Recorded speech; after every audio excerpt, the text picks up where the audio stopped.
Good morning and welcome to with my sister, my beautiful sister Jeannie. Hello. Good morning, Jeannie. How are you? Good, thank you, Sam. How are you? I've had to move Jeannie around a little bit because she was in the dark, so she's a little bit hot and flustered. I was in the sun, but I had the, the sun behind me. yeah, which made her kind of dark. Yeah, I've moved around several times as well, so there's quite a bit of rubbish behind me. Oh, what so beautiful. We're coming into spring here in Australia, and it's really lovely and warm, but like Australia, it's so unpredictable. You can go from like freezing cold winter to summer hot days in 1 or 2 days. So yeah, even though it's beautiful spring, it actually gets too hot to sit in the sun, which is where I was just before. Anyway, so my sister, I'm just about to ask, is incredibly brave because during COVID, which we're still in COVID, but just as the restrictions had kind of dropped here, but then they kind of came back up, and it's still happening, as you know, all over the world. She bought a yoga studio. Very brave, being an in-person thing where everything's online at the moment. So, how has that been for you? Oh, look, it's been amazing. I worked at a studio in Terrigal on the Central Coast, New South Wales, for 4 years. And you think you could come a little bit closer to the camera, because then I can hear you louder, I think. No? Okay. No, that's okay. I have a lot of stuff here. Yeah, all right. No problem. I'd have to move everything again. No, that's fine. You just talk up a little bit then. It's just because I think I'm louder than you. Yeah. No, I can't get any closer. Yeah, that sounds better. Here. Yep. Cool. So I worked at a yoga studio in Terrigal for about 4.5 years from when the previous owner purchased it. So she was like the second owner of the studio. Previous to that was a beautiful lady named Marty Bell, and she's been teaching on the coast for probably over 20 years, and it used to be called Yoga Ways. And then Leah Davies purchased it, and she turned it into the Yoga Collective. Oh, well, actually, it had been turned into the Yoga Collective at the end of when Marty owned it. And so what it was then was, when we started out, we were a collective of teachers. We all hired the space, and we made the studio work together, in the sense of, it was a great way to get started as a teacher as well. That was my first teaching job. Essentially what I had to do was, learn to run my own little business, how to do marketing, how to look after the studio, how to actually... this is because you're all teachers, within the same place, within the same place. Yeah, so, and it really taught me to really get to know my students, and I guess, find out what worked with classes and what didn't work. And then eventually that model changed, and some of us were employed at the studio, myself being one, and there the payment model changed as well. And I think it was actually a fantastic thing to happen for me. At first I was a bit like, I felt like I wasn't earning enough, and I realized very quickly that, teaching and earning money have to flow well together in a way where you're not, I guess, sort of feeling like it's just the studio's responsibility. So what that taught me was to, again, get to know my students even better, to take the time, not to so much practice my class, but to take more thought, put more thought into it, theme it better, work out, who was in the room, and if that needed to be changed and shifted during that, and how I could do that, rather than just, this is what I want to teach and that's what I'm sticking to, that kind of attitude. It also, I guess, just made me become a better teacher, accelerated it, because I had to put in more effort. The respect in the space in the studio, and this was as an employee. And as an employee. Yeah. I think it makes for a better owner as well. having come from that, because you can see what it's like on both sides, or more than 3 sides, like the contracting kind of side and then the employment side, and now as an owner. Yeah, and so I've brought that ethos over into the studio, and I've really it is tough for some teachers that are used to just coming in straight away and just getting a base rate, and for some teachers it feels like their worth isn't being valued. And that's something that I had to really begin to understand, that you can make your value so much more by putting in that much more effort to your teaching. Essentially, I've tried to bring that model over, the business model over. And it has been a little bit tricky during COVID, because we don't get as many numbers, and you are limited on your restrictions, like how many people you can have in the studio. But the previous studio, for starters, I moved it. So it was really small. It was a beautiful boutique little studio, and we could only fit about, we fitted 9 mats facing the window, and then we would put, if we turned them inwards, we could fit 12. So it was a really tiny studio, and I mean really, really close together. Which you can't do now. No, no, not at all. And so now I've got a space that's, the floor space is 92 square meters.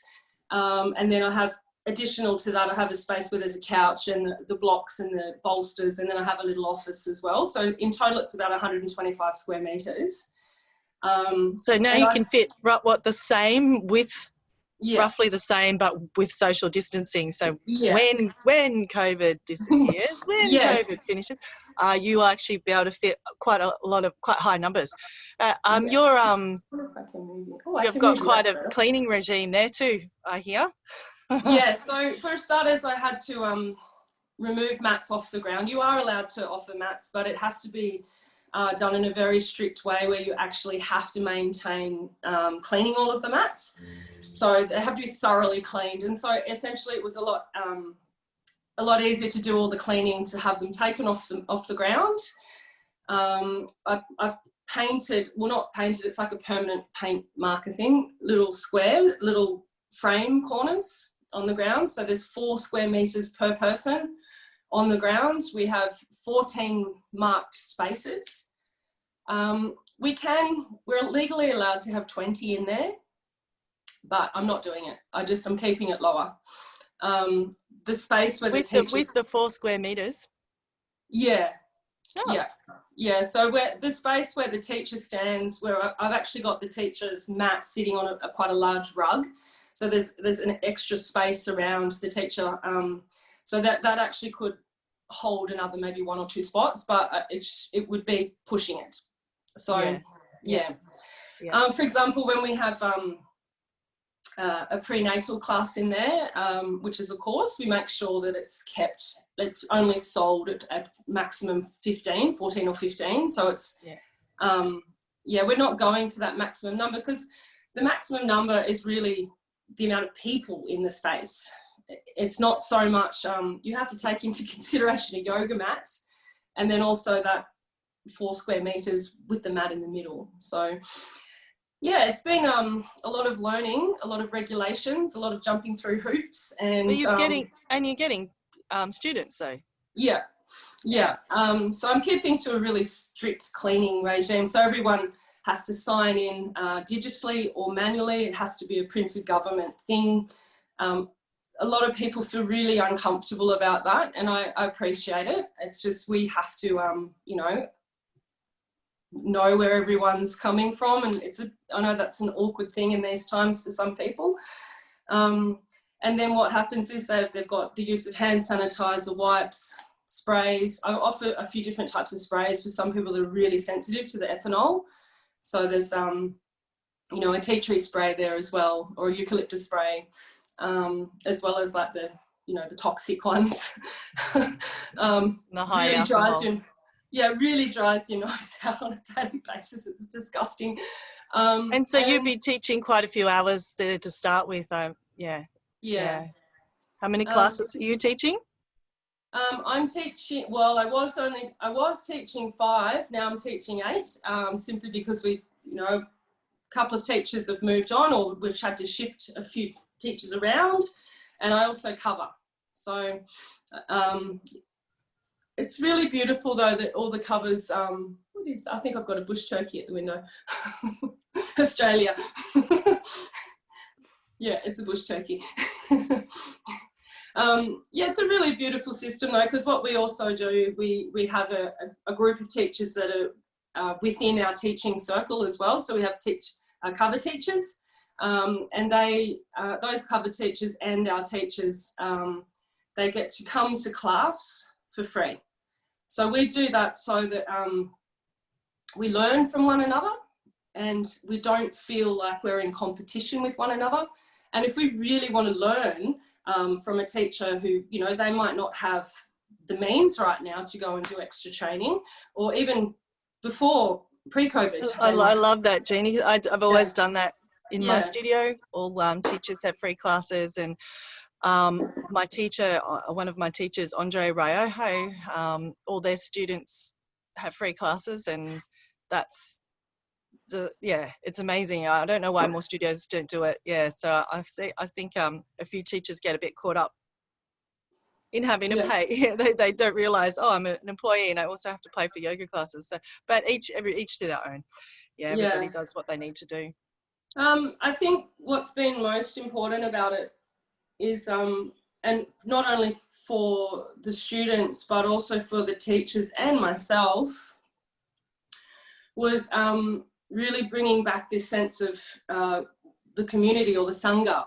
So really providing the community with a space to feel like not only that they can practice, but that they can come home to, that they can be part of community, that they can actually relax and, you know, go within and start to do their physical and, you know, their physical asana practice, but also a really important meditation practice, and also being able to, you know, I guess connect and feel like they're not alone in all of this. It's been like it, and now as it seems to have settled down on the coast, you know, they're not as concerned, but I could really feel it almost in every student that came through the door in the beginning, and they were almost like, where can I sit, and how can I touch you, or am I allowed to touch you? And we've also had to bring in some regulations for the teachers about how they're teaching. So we, you know, before everyone always had to ask for permission if they could touch someone, but now it's a must. You can't forget. You have to now say, is it okay if I come close to you? Not just, can I adjust you, or can I put my hands on you? And that it's so awkward to have to do. Like, I'm encouraging them to adjust less physically, or even not at all if they can, and to cue a lot more verbally, and really only adjust people if they see they're about to potentially hurt themselves. And that in itself is making for better teachers as well, because it's really nice to let people adjust themselves and to feel the shape and to feel the alignment, and not to have to. Well, there's much more embodiment and empowerment in finding the right alignment with guidance. Yeah, absolutely. Without actually being. Yeah, I don't know. I've rarely adjust anymore myself as well. Yeah. Really. But I was never that big in it. I did a little bit when I did some Ashtanga yoga, and but you know, the Ashtanga I went to was so many people have been injured. Not ragging Ashtanga yoga. There's lots of good teachers out there, but there's a lot of, as you would know, and most people have done it, there's very strong adjustments, which bodies aren't always ready for. So you're going to, sorry, I was just looking down, Jeannie, I'm really sorry. I realised there was a number of requests to join the group, and I think a couple of those people might have been your friends. What's Chinta's last name? I invited some of the teachers. Yeah. What's Chinta's? Is Chinta's last name? Chinta, yeah. Cassidy? What's her? Chinta Adams? Oh, maybe it's a different Chinta. So no, I'm so sorry if you all wanting to watch this live, and I only just looked and added everybody, so I feel awful. I'm sorry, but hi and welcome. And this is obviously going to be here as a replay anyway, and then Jeannie will be able to share it on her pages and, you know, maybe the Yoga Collective page as well. So, yeah, my apologies, but they're all in now. Yes, so would you like to go ahead and take us through a meditation and maybe have a little chat about why you chose that? And I know you're so amazing with philosophy and the whole background and the history that you'll have plenty of awesome information to share with us. So go ahead. Well, essentially, the meditation, it's kind of a blend of a few different things that I've sort of merged together. So, and the way I usually do this meditation is very quietly to myself. So teaching it, I teach this kind of variations of it when I'm teaching yin, and it's really beautiful. So that what we're doing is, one's called the Sakshi bhavha, and the other is the Pratyahara practice. So the two of those, what the first one is it simply means the Sakshi is the witness. It comes from an ancient classical yoga technique of, it does come out of philosophy, having the concept of the self having two beings within us. And what that simply means is we have ourself as the I am, the person that we know as the ego, and not the ego in a negative way, just who we connect with, who we align ourselves with. So my name's Jeannie, I'm a woman, I'm this age, I'm, you recognize your friends, your family, your material self and your connection to self. Yeah. Then they say within ourselves is another being. And they say this other being, it's not so much another person, it's the eternal, the divine, the connection to spirit, whichever way you'd like to interpret that, from whichever background you come from. Essentially what that means is there is always someone else within us that connects us to everything. We're a body, we're a vessel, and that body and vessel nourishes and feeds that spirit that runs through us. So some of this you could say is also represented in the Gita, in the Bhagavad Gita. Some of that where they talk about the two people being in the chariot, and this beautiful chariot getting led around by these beautiful 5 white horses, and those 5 white horses are represented by our senses.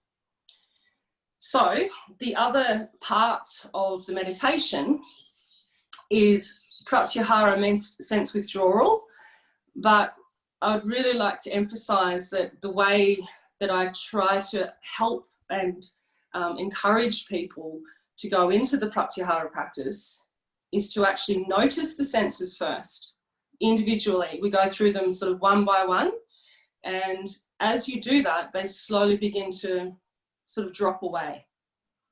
And the whole concept is to allow ourselves to, if we go back to that beautiful metaphor of the chariot, there's two self in that chariot.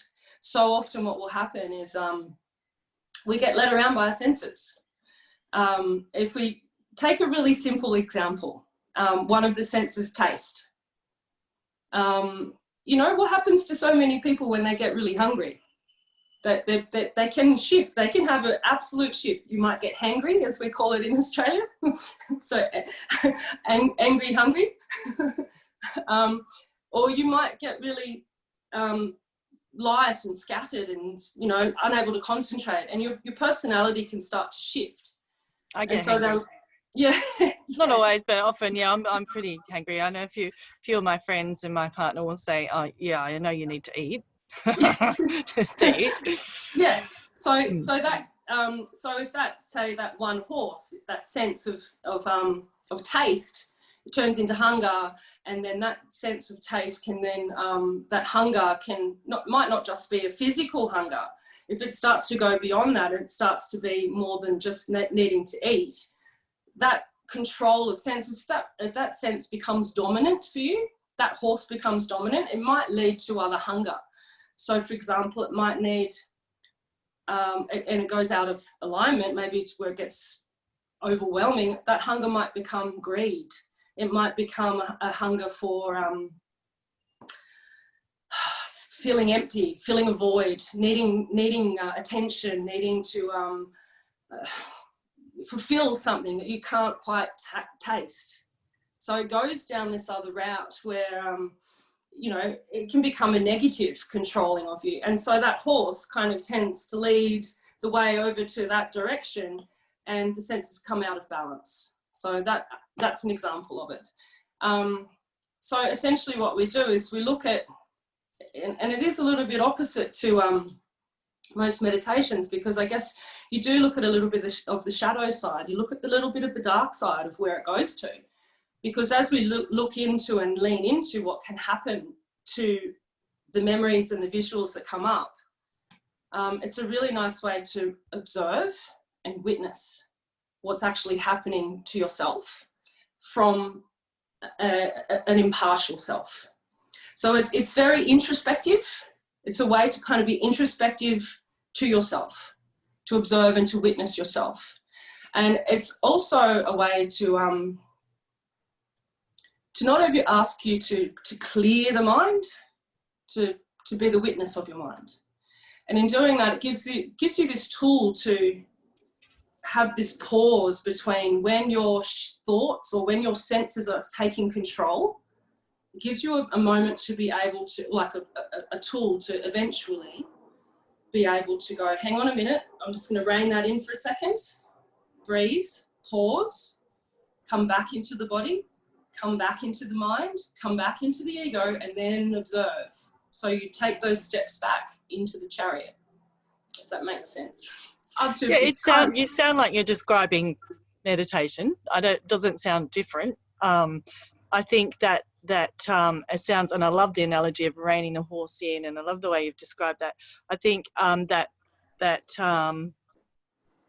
clearing your mind thing is what puts so many people off meditation, and it's not actually correct. No. It's an end result that not many people reach. I meditate every day, and I don't always reach a clear mind. Maybe I have fleeting moments of, and then I'm like, oh, I was meditating, and then you're no longer meditating, right? But it's that, the thoughts are there. You're not trying to force them to stop. It's like trying to stop a river. Dam up a river. That when you get to that point where you went, oh, I was meditating. Yeah. That's the Sakshi. That's the Sakshi. That's the Sakshi. So that is the observer. And then I guess the deeper question is who is that?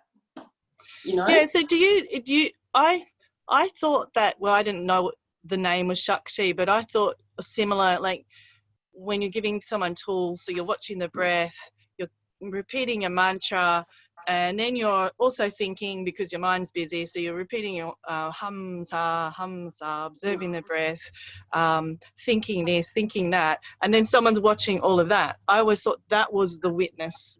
The witness notices that you're thinking, and you're repeating the mantra, and you're observing the breath. There's something else that's observing all of that. Is that the same thing? Is that what, or not?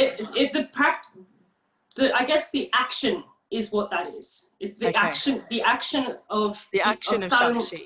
Yeah, the action or the activity of suddenly becoming the observer is the Sakshi.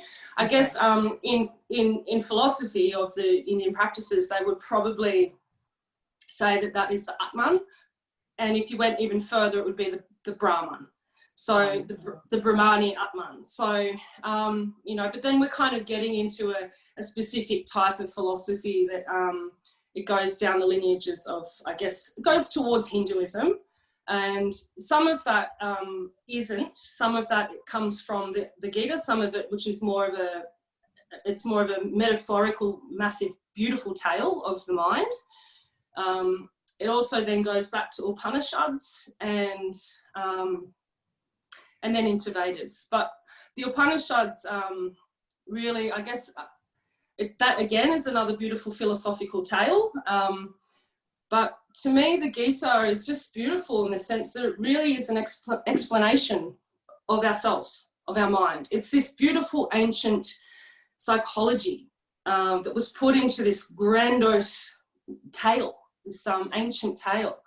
And it's not just about the battle, you know, when you go further into it and it goes into every single layer of all of what the mind, the battles of the mind,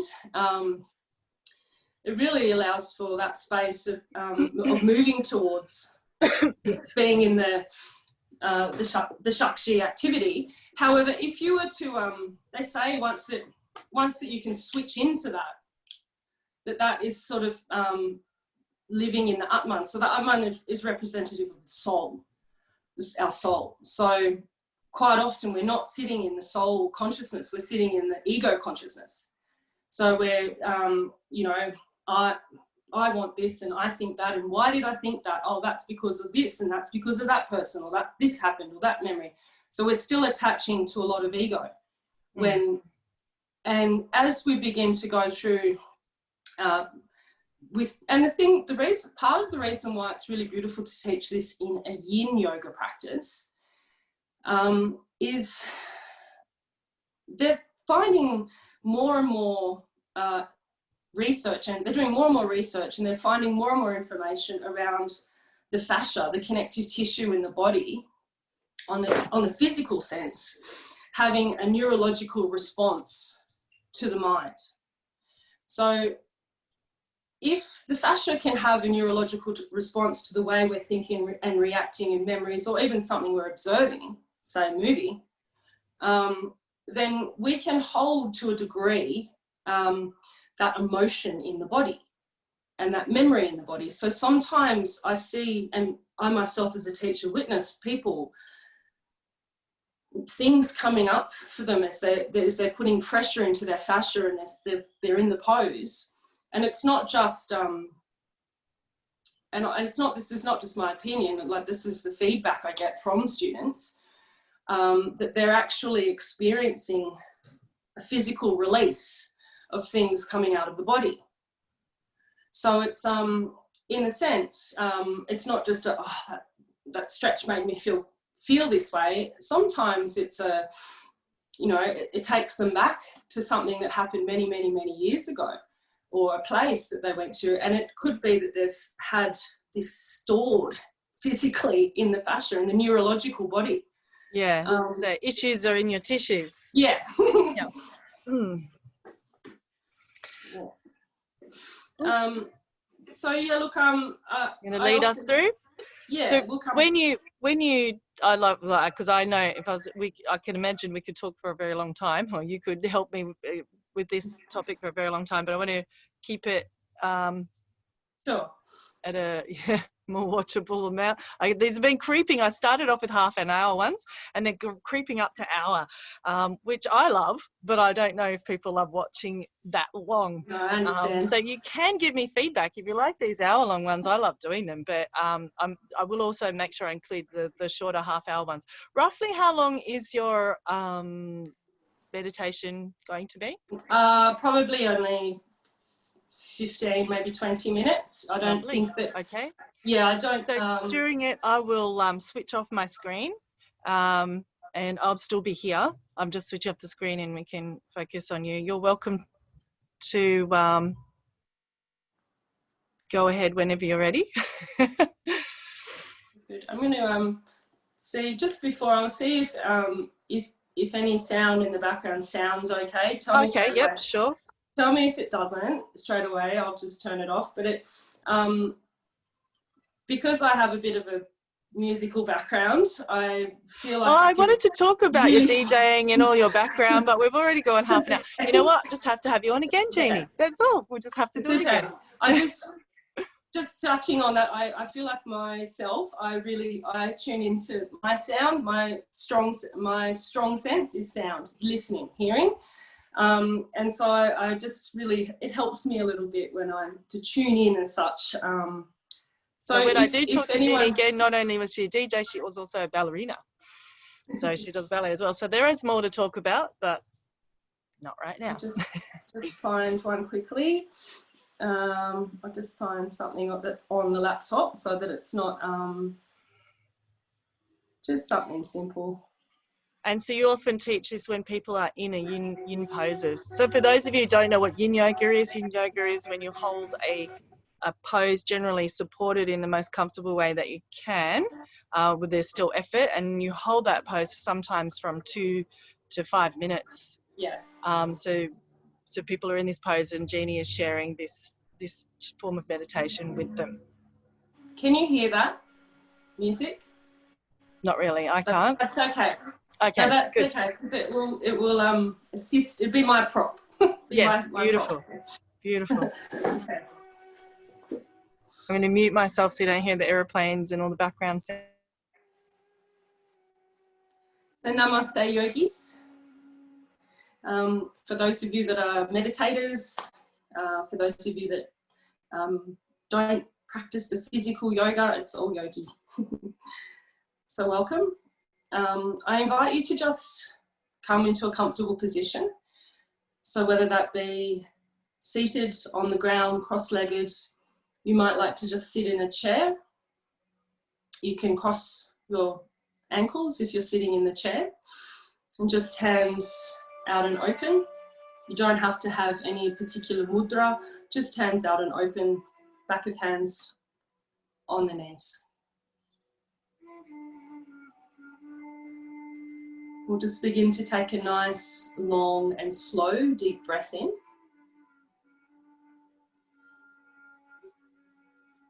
And exhaling.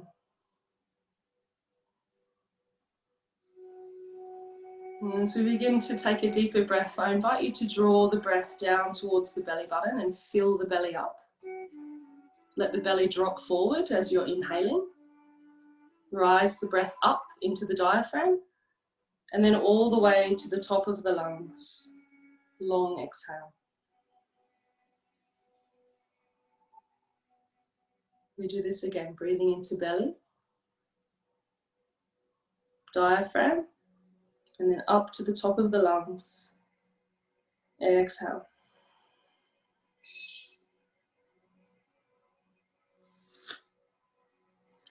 And to begin to take notice of your breath and the sensation of your breath.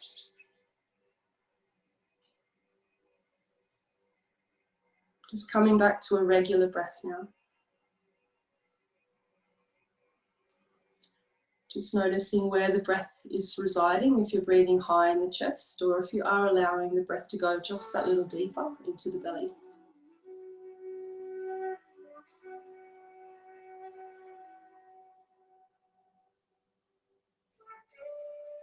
So we start by noticing the breath. And this is the key to the shifting of each of the practices, each step.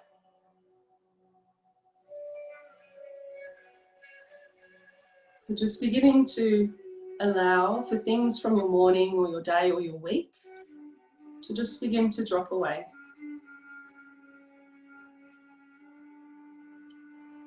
And if your mind is really busy this morning, that's okay. It is the mind's nature to wander. It's the mind's nature to have noise, to be busy. We aim to slowly and gently calm those ripples down, but there will always be some movement in the thoughts.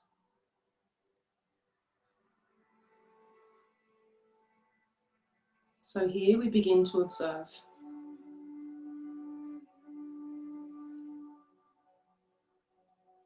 Just noticing what's coming to the mind, and just simply observing your thoughts.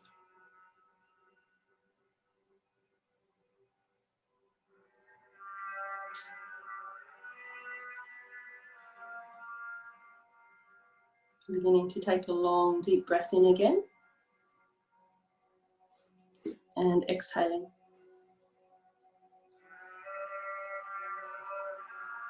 You might like to now bring the thumb and the first finger together.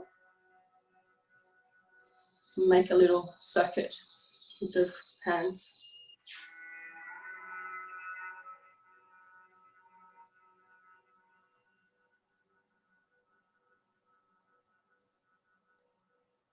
So now just coming through the physical practice, just beginning to notice any taste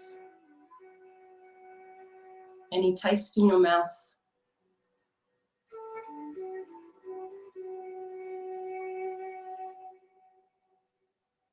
And if you're not physically noticing any taste in the mouth, I invite you to remember a taste. Even imagine a taste.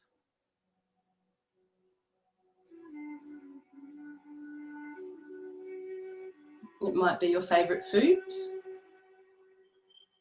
It might be a meal that was cooked for you by a loved one.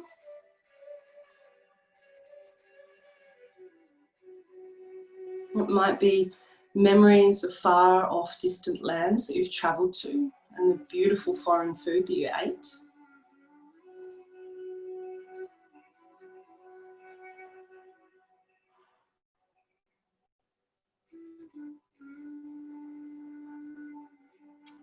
Really tasting that food in your mind.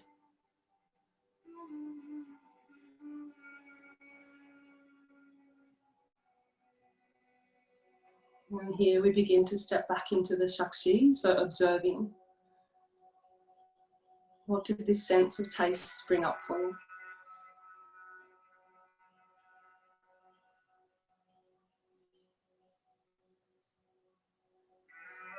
Noticing what memories, what thoughts.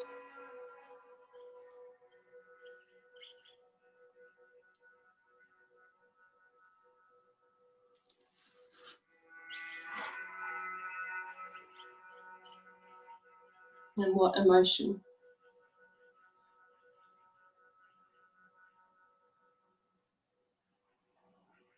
Now just observing the emotion.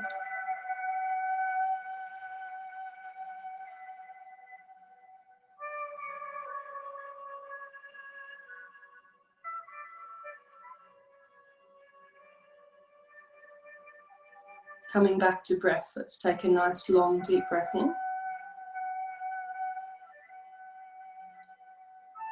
And a long exhale out through the nose.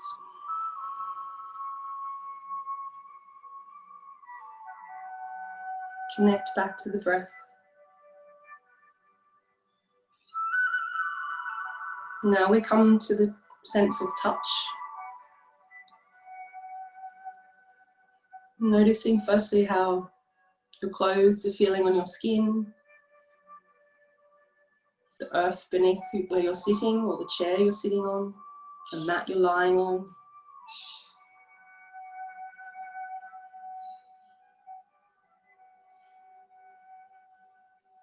Noticing how your breath is feeling. Sensation of ribs expanding and contracting.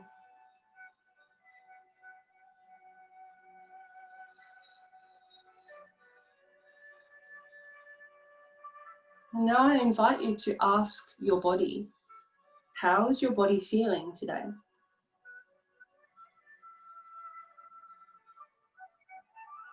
And before any story of the I am and the ego comes back in,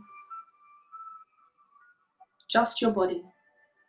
It might be feeling tired, it might be feeling excited, hot, sweaty, stiff. These kind of words, somatic words. How is your body feeling?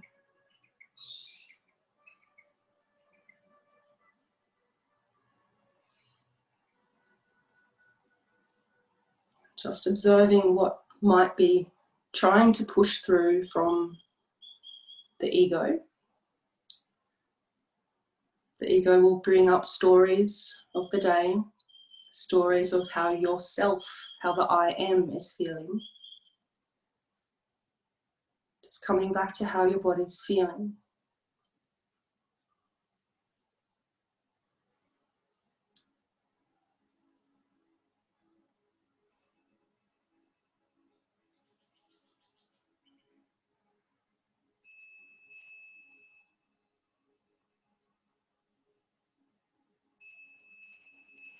Connect back to breath. Noticing breath again, breathing in nice and deep. Long exhale.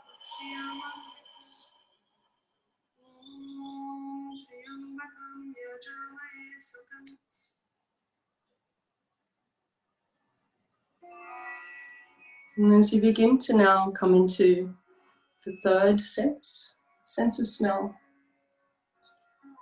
just noticing what is smelling around you. Maybe the smell of your own self. Maybe you have oils or perfume. You might be smelling incense in the air. It's a beautiful time of spring. You might, spring in Australia, you might be smelling flowers, jasmine, fresh leaves.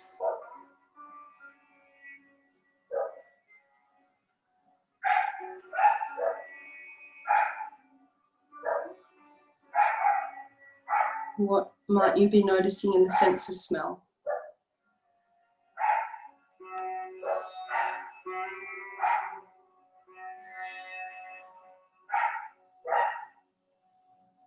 Now, if you're finding that you can't smell any physical smells around you, drawing upon that same concept of remembering smell. It might be the smell of a loved one.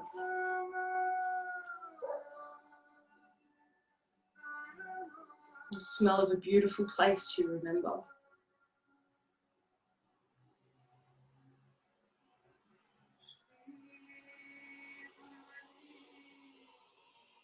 It might be the smell of favourite food,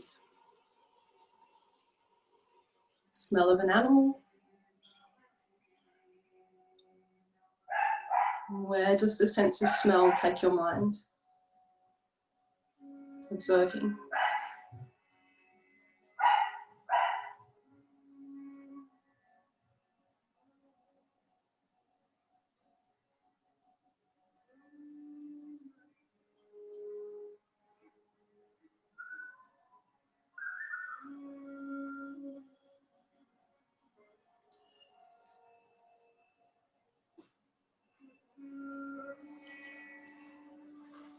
Moving into hearing.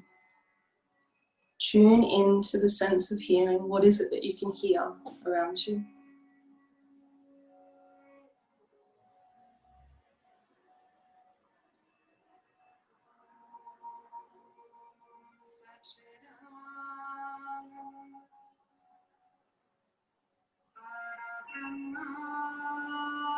Now, hearing is a really important sense. It's one of these ones where we can hear what we want to hear. Sometimes we choose not to listen, and sometimes we can hear things that aren't simply there.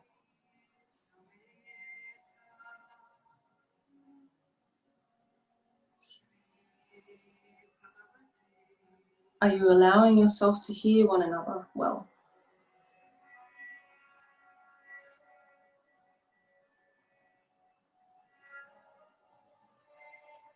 Again, let's tune into a memory, maybe music, maybe a piece of beautiful music that you love.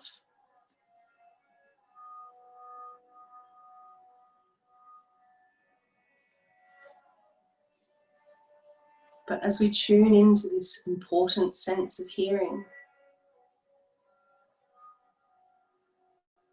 begin to hear our true self. We start to listen on another level. We start to listen to our intuition. We start to listen to our decisions, and we start to trust what we're choosing to hear within ourselves.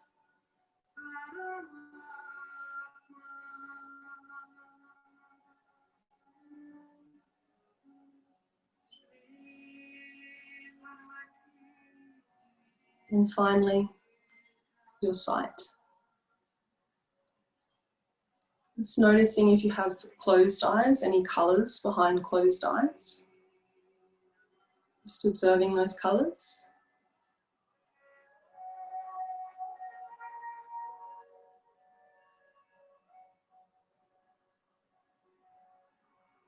If you have eyes open, you may see what's physically around you, what your eyes are seeing.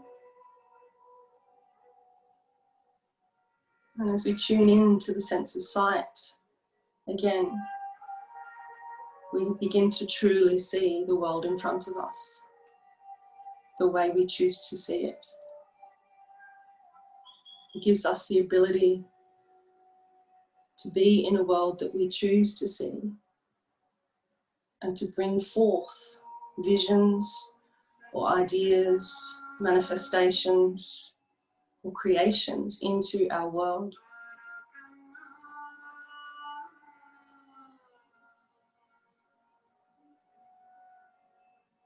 As you tune in to what you wish to see, we tune into a sankalpa, an intention. We see with intention.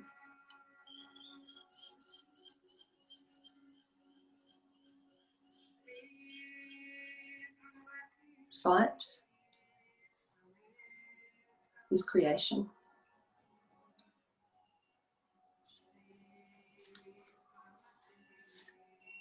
Now, as we've tuned into each of the senses now, we never aim to simply switch them off like a light.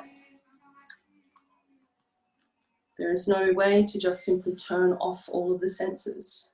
We just simply tune into all of them. And as we do this, we slowly begin to allow the Pratyahara to focus in on the sense organs. The subtle world that lies just beneath the surface of that layer of awareness that begins to shift forward. There is this shift in perspective that allows us to go in deeper.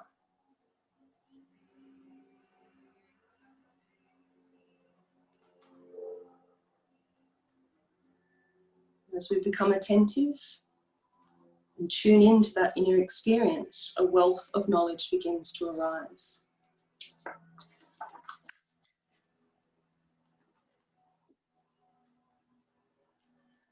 That subtle sense perception creates steadiness in our minds.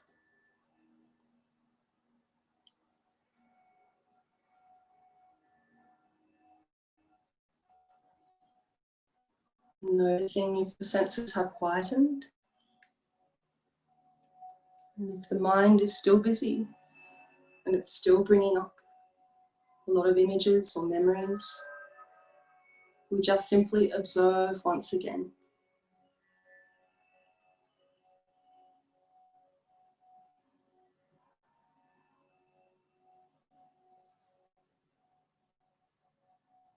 And there is a wise space within yourself to just accept, to observe, and to become the listener. As we listen, we tune into the nada, hearing the world around us, seeing the world around us, tasting the world around us, smelling, touching.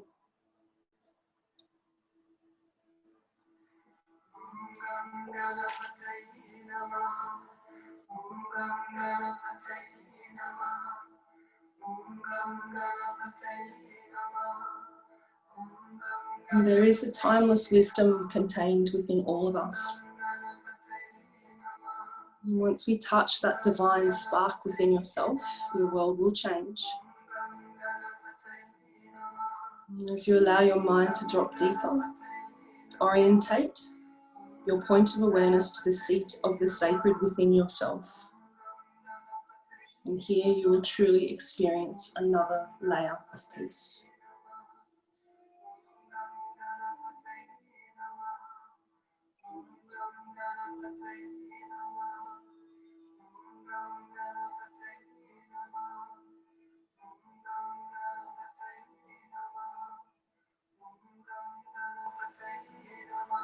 Connect back to breath.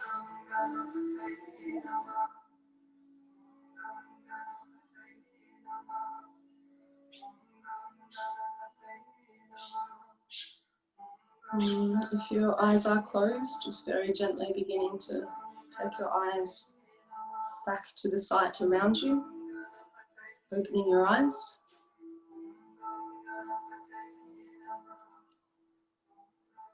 And if you would like to join in to finish your practice with an Om, feel free to join in with me. Otherwise, let the sound just wash over you, bringing hands together.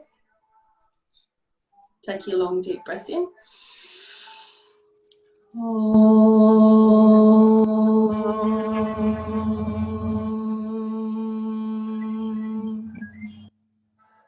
Namaste. I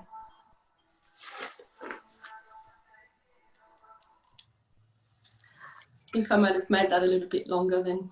Thank you, Jeannie. You're welcome. No, I think that was, I don't know how long it was. It was About nice. 20 minutes.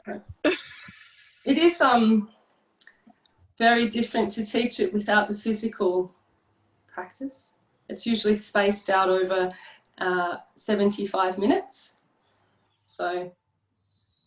No, that was perfect, I think. It was a great way to lead into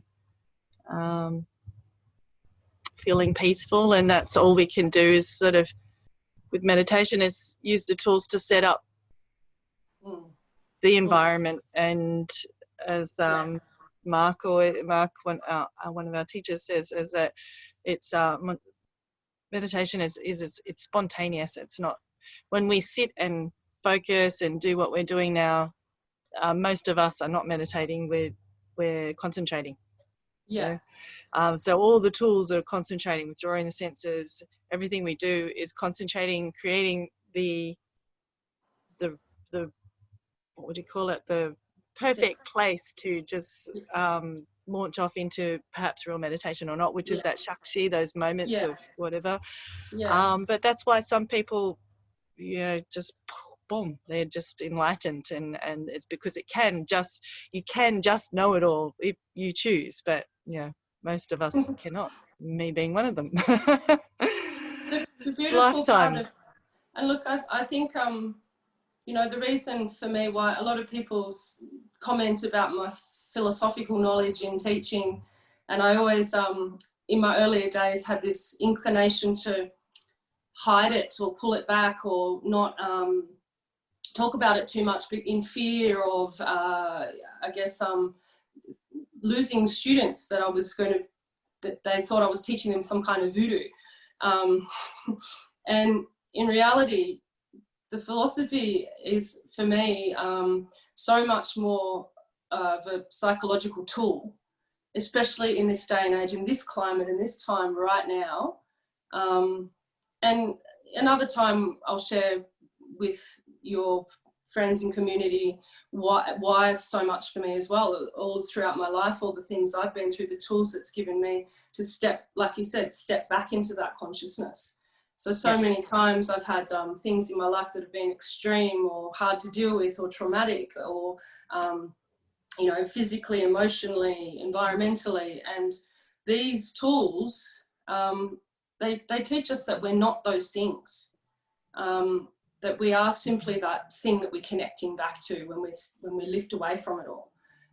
It's really hard to, and all that philosophy that you're and that you're sharing from has been around for thousands of years. Yeah, so, absolutely. And it's something that's because it works. It's that's what it is. And I wanted to study psychology at one point, and one of the other teachers that I used to mentor a little bit with, Michael Domenico, who is a psychologist and a yoga mentor, he said, study the sutras.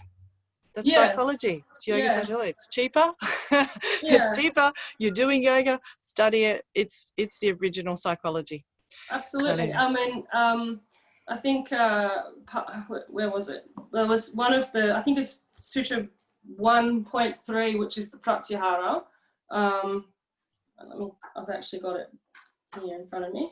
And that is one of the points of the sense withdrawal. But remembering too that a lot of people took sense withdrawal like, think of nothing, take it all away, clear the mind. And I think that's where a lot of fear from other social groups came from, because people thought they were having their mind wiped or reset or well, I have to admit, for a long time, I just thought I was failing at sense withdrawal. I knew the steps towards, and I was just like, well, I can always hear and feel and see and smell and stuff, but it becomes like an omni awareness. It's like a universal awareness. It doesn't all just disappear, which is what I thought. I thought, oh, I'm just not very good at meditating. Oh, I'm supposed to go into this bliss state where nothing exists and I'm in this emptiness, and it's not.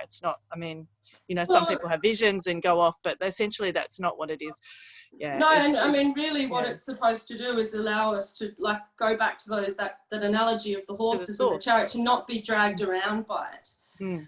So it gives you that mind muscle to rein it back in. And the more we notice the senses, we have the ability to bring them back into balance, because those senses affect our mind, they affect our body, they affect the way we're living, they affect the way our relationship with what are they called? Ahamkara. I'm terrible with Sanskrit, my apologies. Is the senses, the senses. Ahamkara. What's that? Ahamkara, that's it. Ahamkara. Thank you so much, Jeannie. Really appreciate your time. Thank you, Sam. Such a privilege to be able to do this together, and much love to you.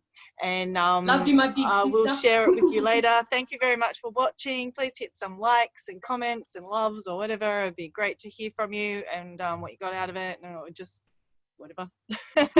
Oh, next week, I always forget to do this. Next week I have the lovely Emily, and Emily is her main focus is kind of on binge and emotional eating, and how that just how that affects your life, and how to not let that rule you, and to be satisfied and accept who you are, and love who you are, and not starve yourself, and not punish yourself with full-on exercise, but to actually embrace the whole thing. So I'm looking forward to speaking to Emily. I think that's 11 a.m. Monday. Thank you so much, Jeannie. Thanks, Sam. Love you. Bye. It might be 11:30. I've got to check. Okay. Bye. And just 1 second, Jeannie.